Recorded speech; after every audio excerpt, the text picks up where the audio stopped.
Okay, so I've had some requests for how to make a square bottomed cone, and so I'm going to show you how I roll my cones.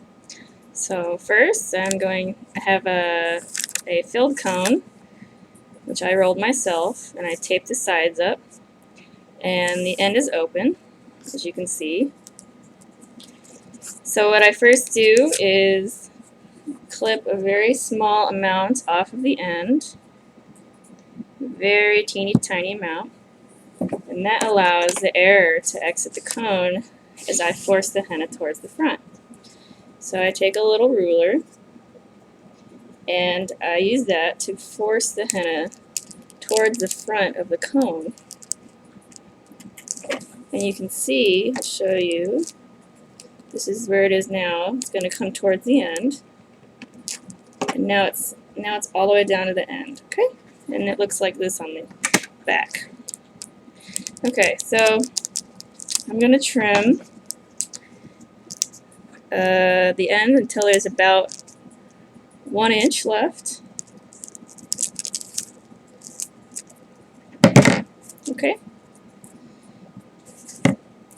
So first thing I do is I tape whichever end has a flap. So it's hard to see, but I'm going to put the tape here. So the tape is now face up. I've taped the back, and so the sticky side is up, and I just fold it over. So now these two ends have little holes in them, so I tape those because I don't like getting henna poopy water all over my hands. So I just fold over a corner here and fold the sticky side over so it's not poking me. And then I do the same on the other end.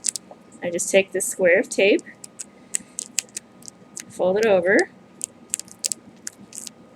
and then I fold it over so there's nothing left. So the entire thing is sealed now, okay? And there's not a lot of air left because I smashed out the air with the ruler.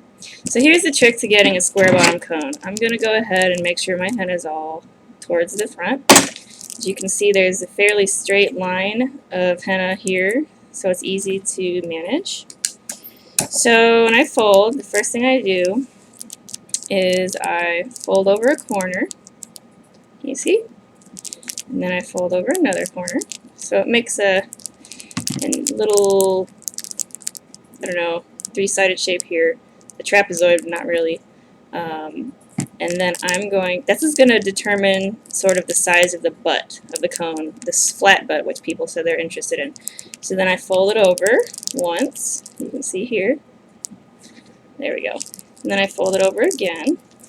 And at this point, I'm pretty much reaching where the henna is. So I'm going to sort of touch it to the cone, the rest of the cone, and then I'm going to secure that with a piece of tape. So that's the main part. And you'll notice that there's your square butt. Now the way to get it really square and fancy, which is what I like to do, we're going to tape the sides down. So I hold one of the sides sticking out, and this makes sure that the whole thing itself is even. And then I place, if you can see it, let's see, where are we? Okay, here we are. Take a piece of tape and I place it on the top here. Okay, there we are. And then I fold it over. This is towards the front of the cone. Fold it over. Okay, you might have a little bit of henna leakage, that's okay. It's normal. Let's get this last piece of tape. Alright, and then now we have the corner, and we know that we have enough cone left that we can make an even shape on the top. If we hadn't held the other side, it'd be all floppy and look silly. So now we have that last piece of tape on here, on the top, and then we just fold this little guy over and press the excess towards the back, and now you have your square butt.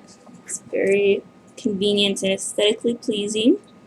You can see here, and so there's this back side where the flap is and the front side which is smooth. I like to keep the front smooth, so I add a few more pieces of tape so that there's nothing hanging off. So you can see here, I'm just going to go ahead and Put one more piece of tape here. That covers the edges because nobody wants to come with a bunch of tape hanging off of it. And then I cover the last edge. This is again the back of the cone where the flap is, and this is the front. Alright? And lastly, I have a little bit of an OCD technique here to keep all the edges from flying up when the cone gets moist or humid.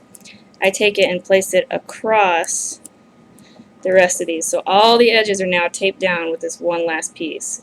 So to recap, we folded down the corners of the triangle, and then we fold it over once or twice, or however many times you need to get rid of that extra at the top.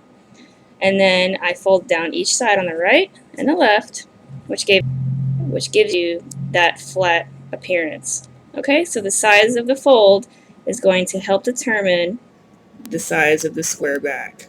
Okay? Thank you for listening. This is Sierra from the Henna Leaf.